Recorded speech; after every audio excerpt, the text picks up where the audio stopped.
Wala kayong mga silbi. Hindi nyo maloloko tao. Walang ano to. Walang kwenta to. O, pakinggan natin sasabihin niya, no? Drive daw sa kalat ng nakarang... Pakinggan natin sasabihin nito ni Claire Castro patungkol dito sa statement ni Inday Sara. Pasok. Tila clean-up drive daw sa kalat ng nakarang administrasyon ang ginagawa ng Marcos Jr. administration. Ayon yan kay Palace Press Officer Undersecretary Claire Castro. Sa programang Long Table ng aktor na si Long Mejia at Amy Sebastian sa Abante, tinawag na fake news ni Castro ang umano'y involvement ni PBBM sa mga anomalya sa 2025 budget. Wala rin daw katotohanan na may malubhang sakit ang Pangulo dahil siya na mismo nagsabing hindi naman life-threatening ang diverticulitis. Banat ng opisyal, kung may nais siyang menu for the day, ito ay pusit. Katulad daw kasi ito ng fake news peddlers na tila nagpapalabo lang ng tunay na sitwasyon. Gusto ko pusit. Pusit? Pusit. Pusit ang gusto niyo? Pusit? Ano tong pangit, no? Kala niya, ang ganda niya, no? Oh, yung pagka nagtapo ng tinta, sobrang itim. Pag nilabas ang tinta niya, parang puro fake news. Tila clean-up. Ay na, babanat ka lang. Wala pang bilang. Walang hiya, oh. So, pusit. Sino ba nagsabi ng pusit? Di ba ang nagsabi ng pusit yung mga komunista? Oh, so umaamin na ba ang Malacanang? Na pinatatakbo sila ng mga komunista? Di ba nagsabi ng pusit si Franz Castro? Oh. Ayan, si Franz Castro, si Claire Castro. Kaya sinasabi ni Inday sana na magpinsan kayo. Kaya sinasabi na magpinsan si Claire Castro at si Franz Castro dahil dyan. Oh, parehas sila ng utak. Oh, ang nagsabi dun sa Congress na parang pusit, si Franz Castro. Oh, sino mo? Kino-quote ni Claire Castro ngayon. Parehas kasi silang bobo. Parehas silang pinaglihi sa dilis. Putangin na niyan. Style mo bulok. Ano magsasabi ng congressman na isang batang congressman din patungkol sa impeachment ni VP Sara? Pasok.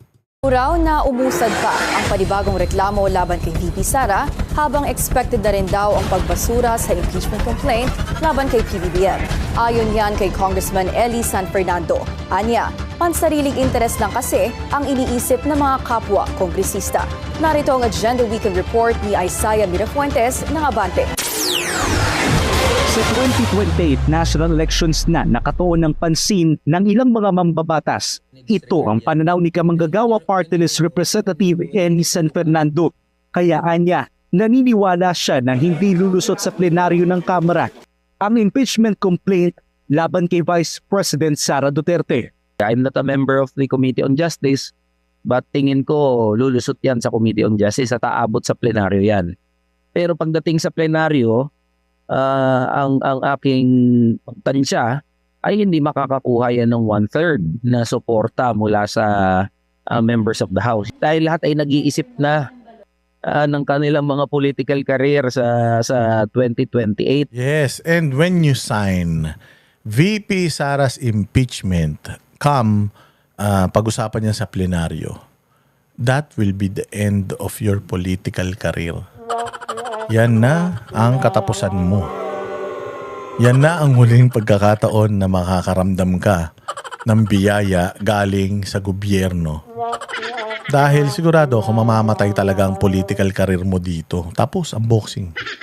Oh, lahat yan nakatuon na doon. Itong mga senador na ito, nagkakagulo-gulo. Kaya nga nagkakagulo-gulo senador eh. Kasi dalawa lang ang may agenda dyan. Ang may agenda dyan si Ping at saka si Tito. Actually si Ping nga medyo tahimik na eh. Kasi alam nila eh. O yan dalawa na yan, wala naman silang pakinabang sa 2028 dahil hindi natatakbo mga yan. Hindi naman niya magiging presidente, hindi naman magiging vice president yung dalawang kupal na yan. So ngayon, etong mga re-electionist sa 2028, kakabahan na yan. Kabado na yan sila. Bakit?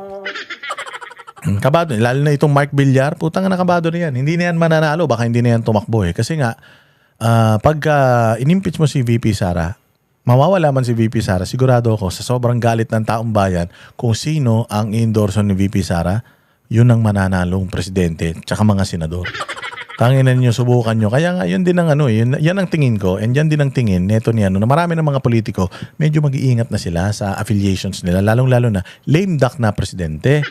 Nangangayayat na nga si Romualdez sa sobrang pamomroblema. Hindi na kayo kayang isalba ng mga yan. Kahit mga sarili nila, hindi na nila kayang insalba. It's inevitable yung pagbagsak ni Bongbong Marcos at ni Romualdez. And the best thing na pwede mong gawin bilang isang politiko is to disconnect yourself from them. I-disconnect mo yung sarili mo sa kanila. Yun lang yun. Other than that, wala na. Wala nang pag-asa talaga itong iyong political career. Kapag pinilit mo pa na dumikit sa kanila. May mga nag-iisip na niyan. At yung iba ay marahil na nawalan ng amor o hindi na naging ganun kataas yung kumpiyansa. Kung pagbabasihan daw kasi ang naging takbo ng articles of impeachment laban kay VP Sara noong nakaraang taon na bypass umano nito ang Committee Deliberation at agad inakyat sa Senado ang impeachment complaint matapos itong makakuha ng 1/3 na boto mula sa mga mambabatas. Pero para naman kay San Fernando, hindi nakataka-taka ang naging pagbasura ng Committee on Justice ng Kamara sa impeachment complaint laban kay Pangulong Bongbong Marcos Jr. Dahil anya, wala talagang balak ang mga mambabatas na paggalawin ito at sumailalim pa sa impeachment trial. Kung ang climate o ang politika sa loob ng House is dinidim niya na may impeach yan. At kahit naman gaano katibay yung mga ebidensya, kung ayaw ng mga kaalyado na umusad yan, hindi talaga uusad yan. So, kung ayaw umusad, hindi uusad. Kung gustong umusad, kahit walang ebidensya, uusad yan. Again, impeachment is politics. Ako, I am never going to accept or maging advocate nitong impeachment. Kasi either way, politika lang talaga yan. Politika lang talaga yan. So, kaya nga ako, ang ina-advocate ko is yung literacy sa pagboto. Yung pag ikaw bumoboto, gawin mo, i-research mo kung sino yung mga kandidato. Tangina, para hindi tayo nagkakaroon ng mga ganitong ulul na mga taga-gobyerno, hindi tayo mag-impeach. Kasi kapag nagboto tayo ng matitinong tao, wala nang impeachment. Impeachment is not an option. Lagi nyo tatandaan yan. People power is not an option. Tanggalin yan. Ang problema kasi, nandiyan yan as an option eh. Kaya pa kahit magkamali tayo, halimbawa, sinubo natin kanin, mainit, iluluwa natin. Hindi yun ganun. Hindi yun ganun. 6 na taon na paghihirapan mo kapag bumoto ka ng maling tao. Kaya dapat pag bumoto ka, yung matinong tao ilagay mo, walang impeachment, walang traffic sa EDSA, walang rally-rally. Plain and simple. Yun yung nature ng impeachment process.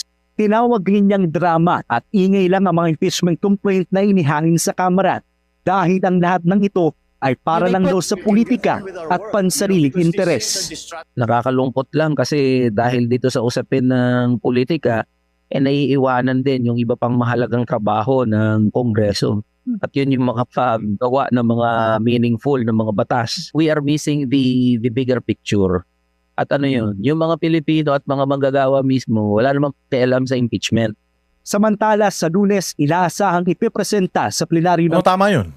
Ang Pilipino, wala man pakialam sa impeachment eh. Ang Pilipino, ang gusto lang yan, majority kasi ng Pilipino mahirap, at least 70% ang mahirap. Majority ng Pilipino, ang gusto niyan, trabaho, pagkain, makapag-aral mga anak nila, karoon ng bahay, ospital pag nagkasakit sila. Yun lang ang gusto nila. Wala nang iba. Putang ina, how you run the government. Actually, kahit nga magnakaw kayo sa Pilipinas, okay lang. So long as natutugunan nyo yung pangangailangan ng mga Pilipino, yung basic na pangangailangan ng mga Pilipino, peace and order. Ilan lang yan eh. Bahay, trabaho, pagkain, edukasyon, kalusugan, peace and order. Yun lang man eh. Pag na-secure nyo man yun, putang ina, okay na kami. Sige, nakawin nyo ng pera ng taong bayan. Putang ina ninyo, mamatay kayo lahat sa sobrang busog. Basta wag nyo kaming pabayaan. Ang problema kasi, noon naman, may mga kurakot. Pero kahit papaano, yung gobyerno, yung mga Pilipino, maayos yung buhay nila. Hindi sila masyadong nakikialam sa politika kasi nga, maayos man ang buhay nila. Ngayon hindi eh. Talagang, tangina, ninakaw nila hanggat ka duluduluhan ng sentimo ng pera ng taong bayan. Putya, hindi na sila nagserbisyo eh. Puro pagnanakaw ng ginawa nila sa mga Pilipino eh. Walang hiya na yan oh. Ayan, at dyan nagtatapos ang ating walang kakwenta-kwentang vlog. Maraming salamat sa inyong pagtangkilik. Mabuhay kayo. Kita-kita po tayo ulit sa susunod na vlog. Kita-kita tayo dyan sa Davao City. Mabuhay. Kami ang boses ng masa, hindi natatakot. Katotohanan lang, di kami nalulunod. Walang bahid ng sismis, lahat ay totoo. Kahit sino ka pa, pag mali ka babanatan ka. Walang pinipili kulay, wala kaming kinikilingan. Basta para sa bayan, kami lalaban. Pag tama palakpakan, pag mali banatan. Di matitinag, di matatakot, para sa bayan tuloy ang sigaw. Sa harap ng kamera, walang halong takot. Mga baluktot, lahat kayo'y tutumba. Ang hustisya at totoo, yun lang ang mahalaga. Kahit sinong harang, di kami matitinag. Walang pinipiling kulay, wala kaming kinikilingan. Basta para sa bayan, kami lalaban. Pag tama palakpakan, pag mali banatan. Di matitinag, di matatakot, para sa bayan tuloy ang sigaw.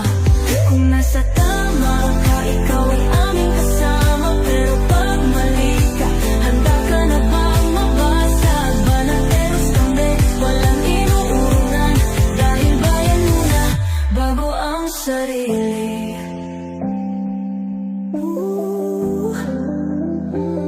Bago ang sarili.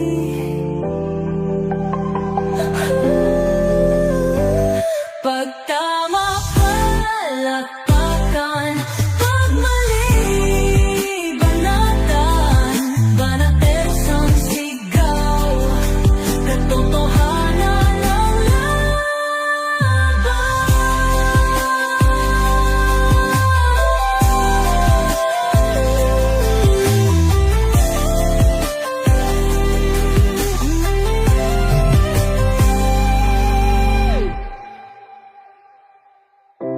Sa harap ng